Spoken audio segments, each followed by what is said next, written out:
प्यारी चिड़ियों अभी और गाओ। वीडियो चल रहा है। मैं बेताब हेलो। हूँ हाँ, अभी आई आपकी आवाज। अभी वीडियो चल रहा है।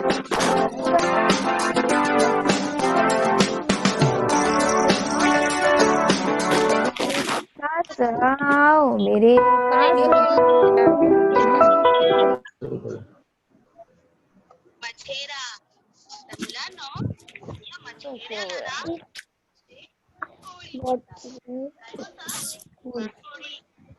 तू ही देख ले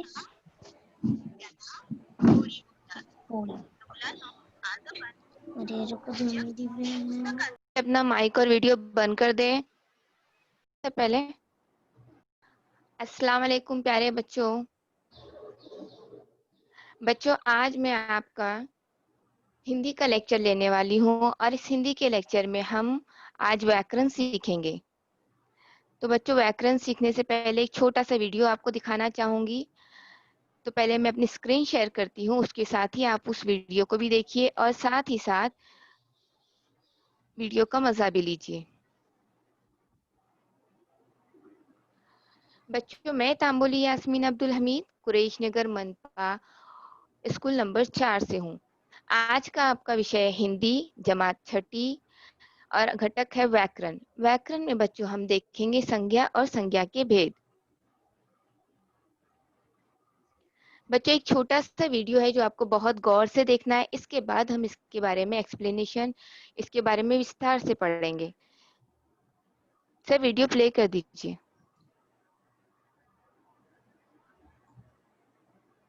हेलो सर। हाँ सुन रहा हूँ। हाँ, वीडियो प्ले कर दीजिए।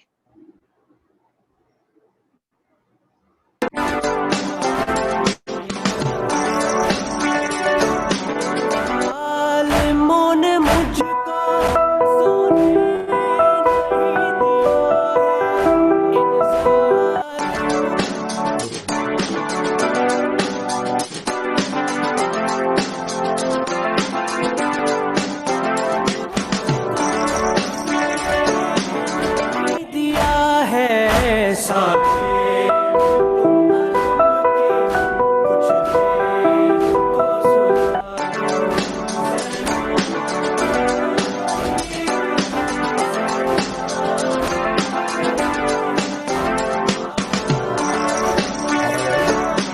इसकी आवाज नहीं आ रही है, पिछले वीडियो की आवाज आ रही है। नहीं, पिछले वीडियो की आवाज आ रही है जो भी चल रहा था। इसकी आवाज नहीं आ रही है। बैकग्राउंड में भी वीडियोस चल रहे, इसकी आवाज आ रही है।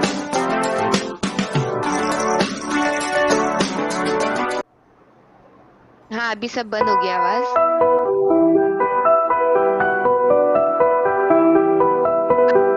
आवाज आ रही है। नहीं, आपके वीडियो की आवाज आ रही है।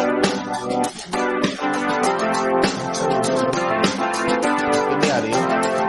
नहीं, जो आपने स्टार्टिंग में चलाया था सर, उसकी आवाज आ रही है।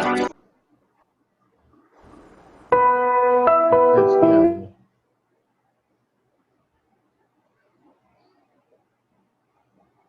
नाम को संज्ञा कहते हाँ, हैं। अब आ रही है। सर, स्टार्ट से शुरू कीजिए ना। हाँ जी सर। अस्सलाम वालेकुम नाज़रीन, तांबोली यास्मीन अब्दुल हमीद कुरैश नगर उर्दू स्कूल स्क्रीन नंबर पे आ रहा 4 है पूरे से। आज आपके फुल सामने स्क्रीन नहीं आया अभी। हाजिर हुई हूँ। मेरे इस वीडियो का नाम है संज्ञा संज्ञा के भेद। फुल स्क्रीन नहीं हुआ सर।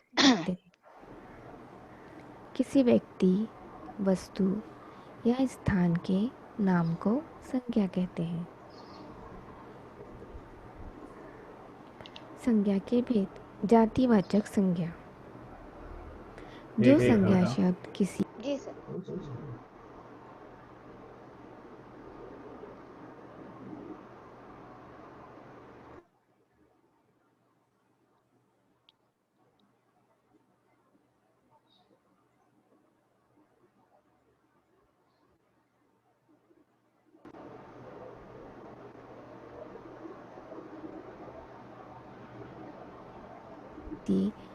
व्यक्ति, वस्तु या स्थान की जाति का बोध कराते हो उन्हें जातिवाचक संज्ञा कहते हैं। उदाहरण: लड़की,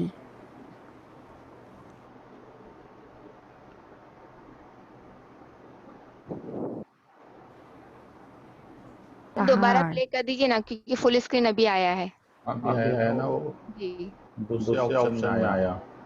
ओके सर। चल देखिए अब अस्सलाम वालेकुम एडिट कर देंगे कुछ मैं इसमें। अब्दुल हमीद जी कुरैशी सर। उर्दू स्कूल आवाज आ रही है ना?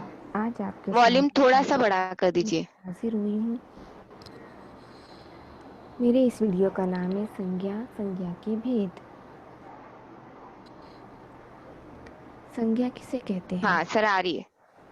किसी व्यक्ति, वस्तु या स्थान के नाम को संज्ञा कहते हैं।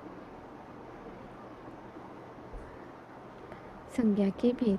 जातिवाचक संज्ञा: जो संज्ञा शब्द किसी व्यक्ति, वस्तु या स्थान की जाति का बोध कराते हो, उन्हें जातिवाचक संज्ञा कहते हैं। उदाहरण: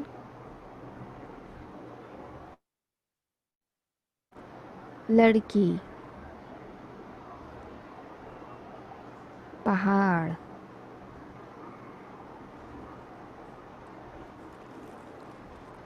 लड़का। व्यक्तिवाचक संज्ञा: जिन संज्ञा शब्दों से किसी एक व्यक्ति, एक स्थान तथा एक वस्तु का बोध होता हो, उसे व्यक्तिवाचक संज्ञा कहते हैं। उदाहरण: मुंबई, हिमालय, ताजमहल। भाववाचक संज्ञा: जिस संज्ञा शब्द से किसी व्यक्ति, स्थान या वस्तु की गुण, दोष अथवा दशा का बोध होता है, उसे भाववाचक संज्ञा कहते हैं। उदाहरण: क्रोध, बचपन, मिठास। समूहवाचक संज्ञा: जिन संज्ञा शब्दों से किसी वस्तु के समूह अथवा झुंड का बोध होता है, उसे समूहवाचक संज्ञा कहते हैं। उदाहरण: परिवार,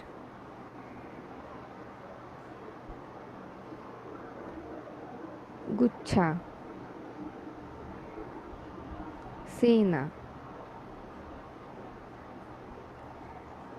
द्रव या पदार्थवाचक संज्ञा: जिन संज्ञा शब्दों से किसी द्रव, धातु या पदार्थ का बोध होता है, वे द्रववाचक संज्ञा कहलाते हैं। उदाहरण: तेल, लकड़ी, सोना। धन्यवाद। अगर आपको मेरा ये वीडियो पसंद आया तो इस वीडियो को लाइक कीजिए, शेयर कीजिए और मेरे चैनल को सब्सक्राइब कीजिए। अब मैं अपनी स्क्रीन शेयर करूँ ना सर? हाँ हाँ जी।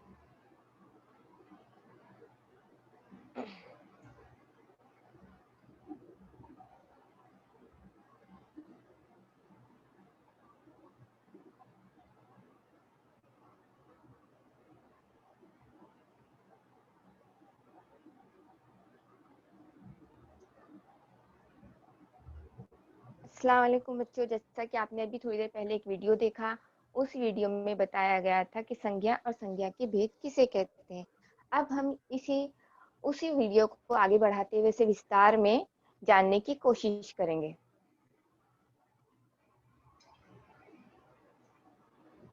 संज्ञा के भेद: जातिवाचक संज्ञा, भाववाचक संज्ञा, समूहवाचक संज्ञा, द्रव या पदार्थवाचक संज्ञा, व्यक्तिवाचक संज्ञा। तो बच्चों संज्ञा, संज्ञा किसे कहते हैं? सबसे पहले संज्ञा कहते हैं इस्म को। जैसे हम उर्दू में इस्म पढ़ते हैं, हिंदी में उसका नाम है संज्ञा। और यहाँ पर हम संज्ञा और उसके भेद मतलब इस्म और इस्म की किस्मों के बारे में पढ़ेंगे। सबसे पहला है जातिवाचक संज्ञा, दूसरा है भाववाचक संज्ञा, तीसरा समूहवाचक संज्ञा, चौथा है द्रव्य या पदार्थवाचक संज्ञा और पांचवा है व्यक्तिवाचक संज्ञा। तो चलिए इसको विस्तार से पढ़ते हैं। जैसा कि बच्चों आप स्क्रीन पर देख रहे हो, ये संज्ञा किसे कहते हैं। सबसे पहले हम इसम के बारे में जानेंगे, मतलब संज्ञा के बारे में जानेंगे। किसी व्यक्ति, वस्तु या स्थान के नाम को संज्ञा कहते हैं। जैसा कि बच्चों आप लोगों ने अगर उर्दू में पढ़ा होगा तो आपको पता होगा कि इसमें किसे कहते हैं। किसी व्यक्ति मतलब शख्स, वस्तु मतलब चीज और स्थान मतलब जगह। किसी शख्स, किसी स्थान या चीज के नाम को इस्म कहते हैं। उसी तरह हिंदी में हम कहेंगे किसी व्यक्ति, वस्तु या स्थान के नाम को संज्ञा कहते हैं। उदाहरण राहिल, जयपुर, काजू कतली इत्यादि। अब हम देखेंगे संज्ञा के भेद। जातिवाचक संज्ञा,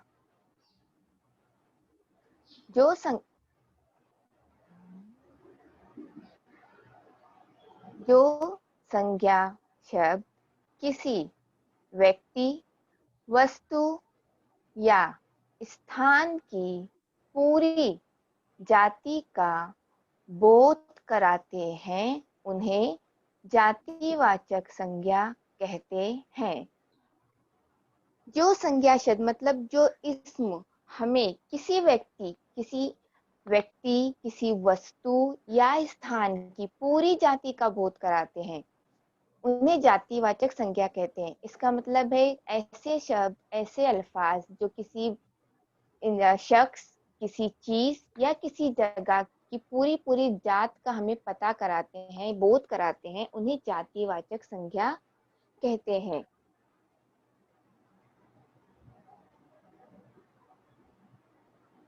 अब जैसे इसके उदाहरण में देखो, यहाँ पर लड़का, नदी, लड़की, लड़का। अब हमें किसी ने कहा कि वहां एक लड़का खड़ा है, तो हम हमारे जहन में बराबर आ जाएगा कि लड़का किसे कहते हैं। जाति, उसकी जात से ही हमें पता चल रहा है कि वो एक लड़का है, उसके लिए हमें उसके नाम की जरूरत नहीं है।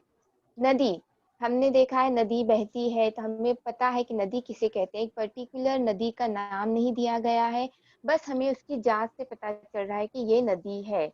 उसी तरह से लड़की, लड़की की जात से भी हमें पता चल रहा है कि ये लड़की है। इसके अलावा सड़क हो गया, शहर हो गया और पहाड़ हो गया। यहाँ पे किसी एक पर्टिकुलर सड़क का नाम नहीं दिया जा रहा है, ना ही किसी शहर के बारे में बताया जा रहा है, ना ही किसी पहाड़ के बारे में बताया जा रहा है। बस यही कहा जा रहा है कि एक पहाड़ है, एक शहर है, एक लड़का है, एक लड़की है। तो ऐसे शब्द जो हमें किसी की जात का बोध कराते हैं, उन्हें जातिवाचक संज्ञा कहते हैं। उसके बाद है भाववाचक संज्ञा।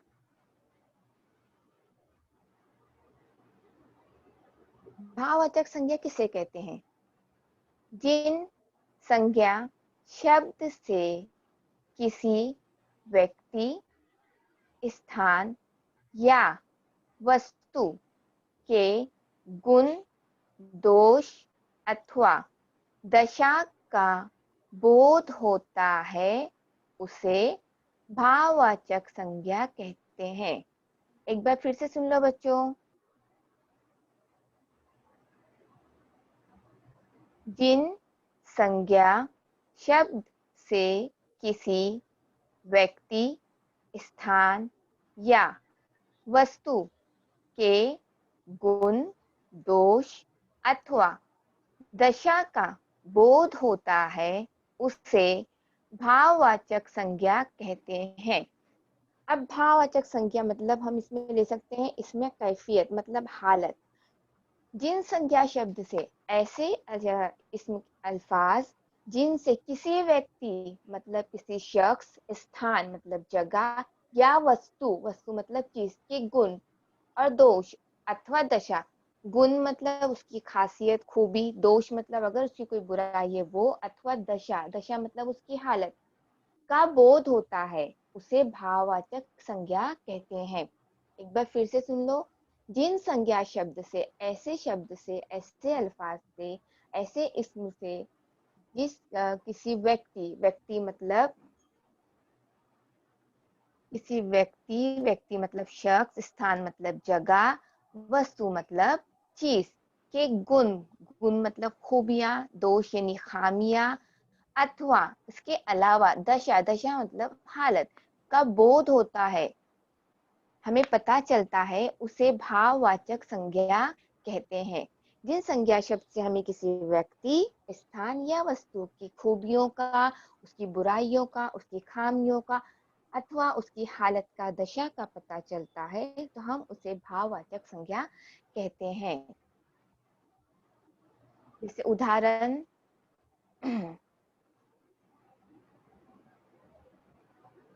अब उदाहरण में देखो, यहाँ पे एक 3 तस्वीर दी गई है। एक तस्वीर में है जो छोटे बच्चे हैं वो गोटियां खेल रहे हैं, एक तस्वीर में गुलाब जामुन है, और एक तस्वीर जो है किसी बूढ़े की है। अब यहाँ पर ये जो पहली तस्वीर है ये हमें क्या दर्शाती है? बचपन, यानी बच्चे बचपन में गोटियां खेलते हैं, छोटे खेल खेलते हैं, ये हमें दशा बताती है, बचपन। अब यहाँ गुलाब जामुन है, चूंकि गुलाब जामुन मिठाई है और उसका स्वाद जो है वो मीठा होता है, इसलिए ये हो गया मिठास, ये उसकी खूबी हो गई, इसका गुण हो गया। और यहाँ पे भी है बुढ़ापा, तो ये चीजें जो है भाववाचक संज्ञा कहलाती है। किसी का गुण, दोष या उसकी गुण, दोष या उसके दशा के बारे में जो चीजें हमें, जिनसे हमें पता चलता है, जिन शब्दों से हमें ये बात पता चलती है कि उसका क्या गुण है, उसकी क्या खूबी है, क्या खामियां है, वो किस हालत में है, तो उससे हमें उस ऐसे अल्फाज को हम भाववाचक संज्ञा कहते हैं। बच्चों अगला है तुम्हारा समूहवाचक। समूह का मतलब होता है बहुत सारे लोग इकट्ठा जो जमा होते हैं, उसे कहते हैं समूह। तब उसी तरह से, जिस तरह से इस संज्ञा का नाम है, उसकी तारीफ भी बिल्कुल वैसे ही है। देखिए, जिन संज्ञा शब्दों से किसी वस्तु अथवा झुंड का बोध होता है, उन्हें समूहवाचक संज्ञा कहते हैं। फिर से सुन लो बच्चों, समूहवाचक, जैसे मैंने बताया, समूह मतलब झुंड, बहुत सारे लोग एक जगह जमा होते हैं, जो एक साथ हमें नजर आते हैं, वो समूह कहलाता है। और वैसे अल्फाज हमें जिनसे पता चलता है कि ये समूह है, वो अल्फाज, वो जो है समूहवाचक संज्ञा कहलाते हैं। जिन संज्ञा शब्दों से किसी वस्तु अथवा झुंड का बोध होता है, उन्हें समूहवाचक संज्ञा कहते हैं। अब समूहवाचक संज्ञा कहते हैं, अब इसकी मिसाल देख लो आप लोग। उदाहरण, परिवार, गुच्छा, और यहाँ पे सेना। अब इन तस्वीर को देख के बच्चों आपको समझ आ रहा होंगे कि बहुत सारी एक ही चीज जैसे जमा है। पहली तस्वीर में जो है, इस पहली तस्वीर में आप देख रहे हो परिवार, परिवार में एक से ज्यादा लोग मौजूद है, मतलब वो एक झुंड की तरह हो गए, एक समूह हो गया वो, इसलिए ये समूहवाचक संज्ञा है। उसी तरह से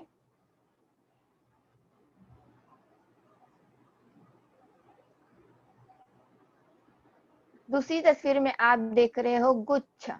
गुच्छा मतलब बहुत सारे फूलों को मिला के एक बंच बनाया जाता है, जिसे हम गुच्छा कहते हैं। क्योंकि इसमें भी एक से ज्यादा फूल है और एक पूरी बंच की शक्ल में मौजूद है, पूरे समूह में मौजूद है, इसलिए ये कहलाएंगे समूहवाचक संज्ञा। उसके बाद दूसरा है सेना। सेना में आप लोगों ने अक्सर देखा है, अभी 15 अगस्त के दिन भी जब लाल किले पर झंडा लहराया जाता है, तो बहुत सारे सेना, वहां पे सेना जो है ग्रुप में, दल में चलते हुए नजर आते हैं। कोई परेड करता है, कोई यानी अलग अलग तरह से ग्रुप होता है। एक तरह से ग्रुप जो है वो सेना का ग्रुप हो गया। फूलों का यहाँ पे गुच्छा जो हमने देखे वो हो गया। परिवार में बहुत सारे लोग मौजूद है। तो कहा जाए तो ग्रुप या समूह, ऐसे जिन संज्ञा के शब्दों से हमें इन चीजों का बोध होता है कि ये समूह है, गुच्छा जो है वो भी समूह है, सेना जो है वो भी समूह है। ऐसे शब्दों को समूहवाचक संज्ञा कहते हैं।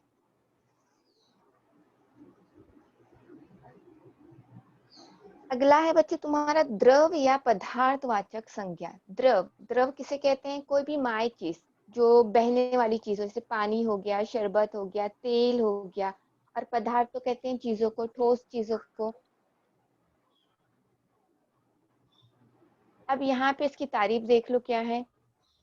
जिन संज्ञा शब्दों से किसी द्रव, धातु या पदार्थ का बोध होता है वे द्रववाचक संज्ञा कहलाते हैं।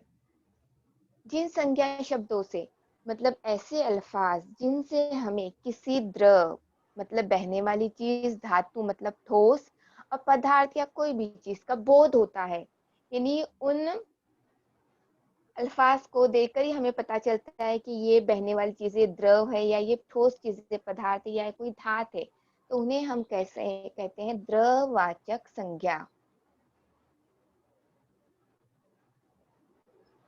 अब इसकी मिसाल देखते हैं बच्चों। उदाहरण, तेल,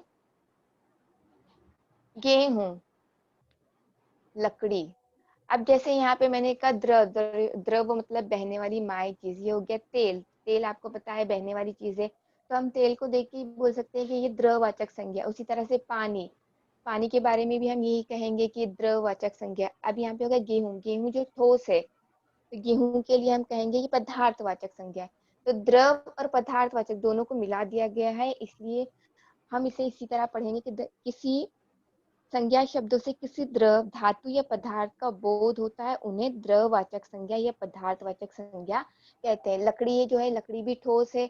इसके अलावा सोना हो गया, चांदी हो गया, लोहा हो गया, ये धातु है। इन धातु को भी हम पदार्थवाचक संज्ञा कहेंगे।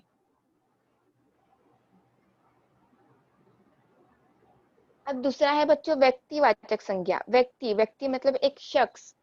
किसी व्यक्ति, खास शख्स के बारे में अगर हमें पता चलता है तो उसे कहते हैं व्यक्तिवाचक संज्ञा।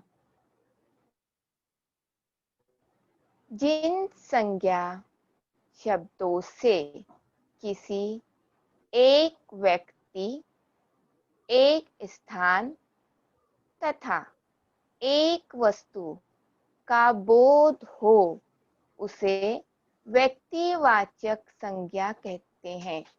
बच्चों फिर से एक बार दोहराती हूँ, सुन लो। जिन संज्ञा शब्दों से किसी एक व्यक्ति, एक स्थान तथा एक वस्तु का बोध हो, उसे व्यक्तिवाचक संज्ञा कहते हैं। अब यहाँ पे ऐसे अल्फाज जिससे हमें किसी एक व्यक्ति के बारे में पता चलता है, किसी एक जगह के बारे में, पर्टिकुलर एक जगह के बारे में पता चलता है, तथा एक वस्तु, किसी एक चीज के बारे में पता चलता है, उसे व्यक्तिवाचक संज्ञा कहते हैं। जिन संज्ञा शब्दों से किसी एक व्यक्ति,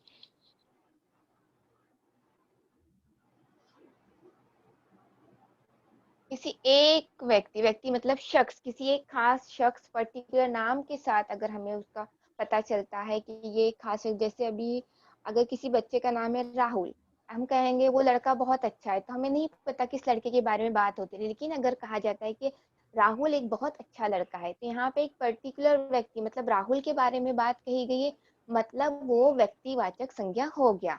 उसी तरह एक स्थान, जैसे ताजमहल, ताजमहल बहुत खूबसूरत है, अब किसी ने कह दिया वो इमारत बहुत खूबसूरत है। अब कौन सी इमारत हमें तो नहीं पता, लेकिन यहाँ पे पहले जुमले में जैसे मैंने कहा ताजमहल, एक पर्टिकुलर स्थान के बारे में अब ताजमहल कहाँ है? आगरा में है।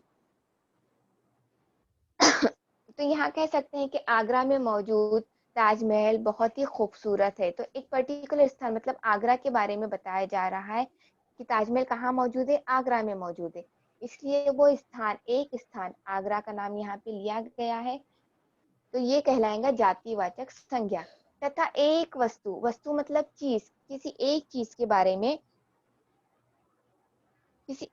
के बारे में बताना, जैसे हिमालय हो गया, गंगा हो गया और मुंबई हो गया। मुंबई जो है हमारी सबको बहुत प्यारी लगती है। तो अगर किसी ने कहा कि मैं उस शहर में चला गया था काम करने के लिए, अब कौन से शहर में गया था हमें नहीं पता। उसी तरह से वस्तु में अगर हम देखते हैं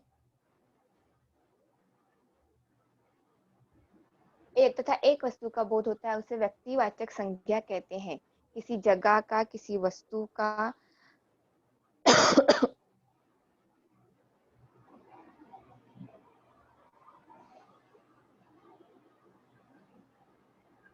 अब इसके बच्चों उदाहरण देख लेते हैं हम। मुंबई, जिसे मैंने कहा एक पर्टिकुलर शहर का नाम है मुंबई। मुंबई जो हो गया ये व्यक्तिवाचक संज्ञा हो गया। उसके बाद एक गांधी जी, आप सब जानते हैं गांधी जी को। गांधी जी का अगर मैं किसी ने आपसे कहा कि महात्मा गांधी के बारे में आपको कुछ कहना है, तो आप बराबर उनके बारे में सोचकर बोलोगे। अगर कोई आपसे कह दे कि किसी एक बूढ़े इंसान के बारे में बता, लेकिन आपको आम जुमले आप बोलोगे, एक पर्टिकुलर इंसान के बारे में बोलने के लिए आपको उनकी मालूमात भी हो जाती है। इसी तरह से अब अगला आपका यहाँ पर है हिमालय।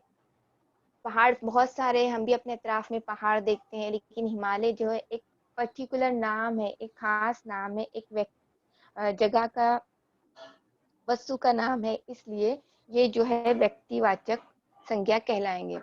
अब बच्चों आपके लिए जो है यहाँ पर आप लोगों ने भी देखा जातिवाचक संज्ञा, व्यक्तिवाचक संज्ञा, भाववाचक संज्ञा, समूहवाचक संज्ञा और द्रव्यवाचक संज्ञा। मैं एक बार फिर से आपके लिए रिपीट कर देती हूँ। जातिवाचक संज्ञा किसे कहते? जो संज्ञा शब्द किसी व्यक्ति, वस्तु या स्थान की पूरी जात का बोध कराते हैं, उन्हें जातिवाचक संज्ञा कहते हैं। उसी तरह व्यक्तिवाचक जिन संज्ञा शब्दों से किसी एक व्यक्ति, एक स्थान तथा एक वस्तु का बोध होता है, उन्हें व्यक्तिवाचक संज्ञा कहते हैं।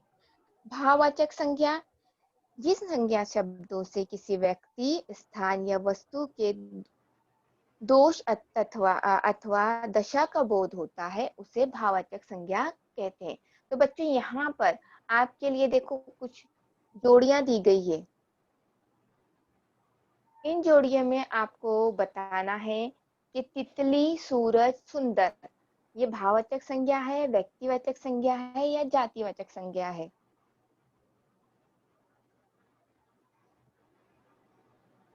सर बच्चों को, एक दो बच्चों को जरा ये कर दीजिए। जी।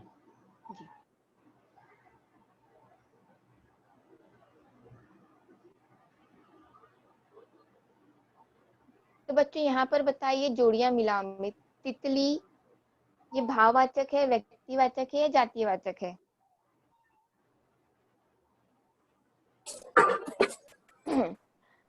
बच्चों आपने अभी व्याकरण देखा, हिंदी का व्याकरण था जातिवाचक संज्ञा, व्यक्तिवाचक संज्ञा, भाववाचक संज्ञा, समूहवाचक संज्ञा, द्रव्यवाचक संज्ञा, और उम्मीद है आपको वो समझ आया होगा। तो इस बेस पर जोड़ियां दी गई है प्यारे बच्चों। पढ़ी थी आपको बच्चों अपने माइक बंद रखो, मेरी आवाज आप तक आएगी। जोड़ियां आपको बताना है तितली, सूरज और सुंदर। अब तितली क्या है, भाववाचक है, व्यक्तिवाचक संज्ञा या जातिवाचक संज्ञा है? हेलो मैम, जातिवाचक। वेरी गुड, बहुत अच्छे। देखते हैं आपकी जोड़ी सही है, शाबाश। तीसरे का नाम क्या है, पढ़ के सुनाओ ना बेटा। जातिवाचक संज्ञा। जातिवाचक मतलब तितली के नाम से हमें पता चल रहा है उसकी जात का कि ये क्या है, तितली है। वेरी गुड, बहुत अच्छे। दूसरा है सूरज। सूरज का भाचक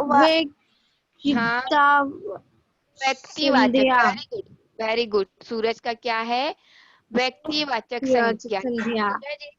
सूरज और भाव संज्ञा। सुंदर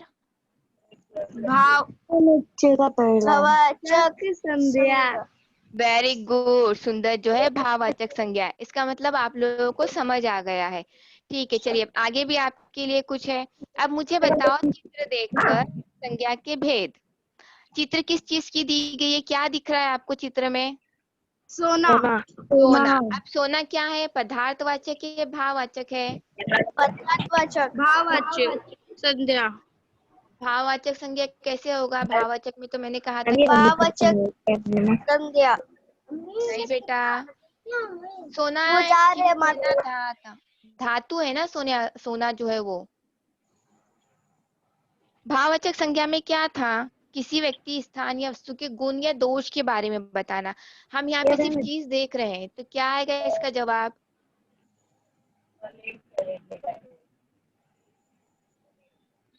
इसका जवाब आएगा बेटा पदार्थवाचक संज्ञा। क्या जवाब आएगा?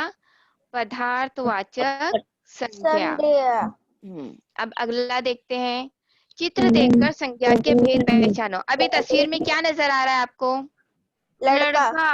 लड़का क्या कर रहा है? कैसे ये कर रहा है? गुस्सा। गुस्सा कर रहा है। Very good. ये उसकी हालत होगी ना कि वो हमें गुस्से से देख रहा है। ठीक है, तो अब मुझे बताओ, जब हम हालत के लिए आते हैं तो कौन सी संज्ञा आएगी? व्यक्तिवाचक संज्ञा या भाववाचक संज्ञा? भाववाचक संज्ञा। वेरी गुड, बहुत अच्छे। कौन सी संज्ञा आएगी? भाववाचक संज्ञा, क्योंकि इसमें लड़के का जो भाव है, इसकी जो हालत है कि वो हमें गुस्से से देख रहा है, इसलिए आएगा भाववाचक संज्ञा। शाबाश। अब चित्र देखकर संज्ञा का भेद पहचानो। अब ये चित्र देखो, किसका है? चांद। चांद का है ना। अब चांद के लिए, वेरी गुड, अब चांद के लिए ये व्यक्तिवाचक संज्ञा है या द्रववाचक संज्ञा है? द्रववाचक सुनो सुनो, द्रववाचक संज्ञा। द्रववाचक मतलब जो चीजें बहती है, पतली है, पानी वाली चीजें। और व्यक्तिवाचक वाचक मतलब किसी एक व्यक्ति, एक स्थान या एक वस्तु के बारे में बताया जा रहा है। व्यक्तिवाचक संज्ञा। वेरी गुड, व्यक्तिवाचक संज्ञा। अब यहाँ देखो, चित्र देखकर संज्ञा के भेद बताओ। अभी तस्वीर में आपको क्या नजर आ रहा है? फूल है। एक फूल या बहुत सारे हैं? बहुत सारे हैं। तो हम इसे क्या कहेंगे? मैंने अभी समझाया था, जब बहुत सारे लोग एक जगह जमा होते हैं उसे क्या कहते हैं? समूहवाचक या जातिवाचक? समूहवाचक। वेरी गुड, बहुत अच्छे बेटा, बहुत अच्छे। समूहवाचक मतलब बहुत सारे लोगों का झुंड या किसी एक चीज या वस्तु का झुंड, उसे कहते हैं। अब अगला देखो, चित्र देखकर संज्ञा के भेद पहचानो। तस्वीर में क्या नजर आ रहा है बेटा आपको? पहाड़। पहाड़। अब मुझे बताओ, ये पहाड़ जातिवाचक है या समूहवाचक है? समूहवाचक। कैसे? समूहवाचक में क्या कहा था हमने कि बहुत सारी चीजें एक जगह मिल जाती है, ग्रुप नजर आता है। यहाँ पे सिर्फ जातिवाचक। Very good. जातिवाचक। हाँ, जातिवाचक है, क्योंकि पहाड़ की तस्वीर देख के हमें उसकी जात का बोध हो रहा है, इसलिए ये जातिवाचक है।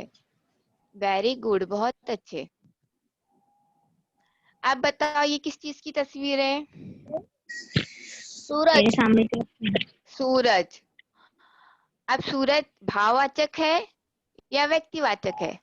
व्यक्तिवाचक।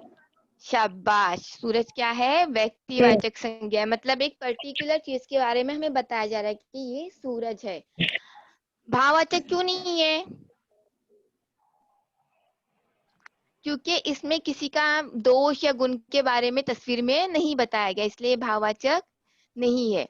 अब बताओ, चित्र देखकर ये संज्ञा का कौन सा भेद है? समूहवाचक और भाववाचक? समूहवाचक। समूहवाचक। समूहवाचक। समूहवाचक है। समूह का मतलब मैंने कहा था बहुत सारे लोग एक जगह जमा होते हैं। हाँ, वेरी गुड। देखो, इस तस्वीर में बहुत भीड़ नजर आ रही है ना, बहुत सारे लोग हैं, तो ये जो है ये समूहवाचक संज्ञा हो गई। अब ये क्या है? तस्वीर में देखो, क्या है? ये तेल है। तेल बहने वाली चीज है, तो ये द्रववाचक है या भाववाचक है? भाववाचक। कैसे? द्रवाचक मतलब बहने वाली चीज। क्या है ये? द्रवाचक। वाचक। द्रवाचक टीचर। वेरी गुड बेटा, बहुत अच्छे बहुत अच्छे। अब यहाँ देखो क्या नजर आ रहा है? तितली।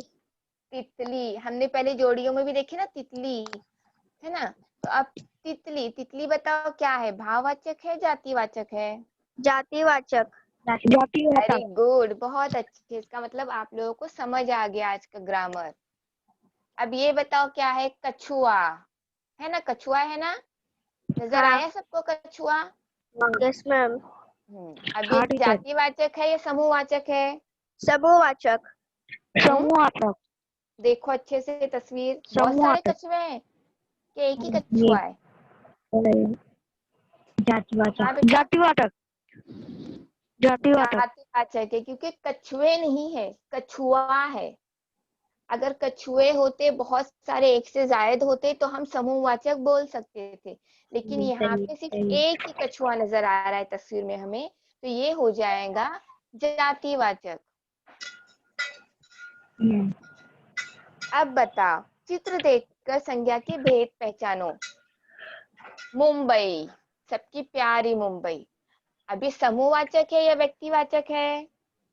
व्यक्तिवाचक।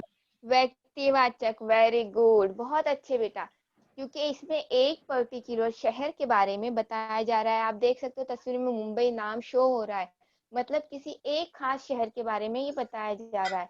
और यहाँ समूहवाचक इसलिए नहीं है क्योंकि सिर्फ एक शहर की तस्वीर है। अगर समूहवाचक होता तो 2-4 नाम और आ जाते थे, इसलिए ये है व्यक्तिवाचक।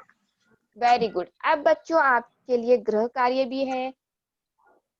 गृह कार्य में आपको अपनी हिंदी की, 1 मिनट मैं पढ़ देती हूँ, अपनी हिंदी की पुस्तक से, पुस्तक मतलब किताब, जातिवाचक, व्यक्तिवाचक, समूहवाचक, द्रव या पदार्थवाचक, भाववाचक संज्ञा के शब्द की सूची तैयार करना है।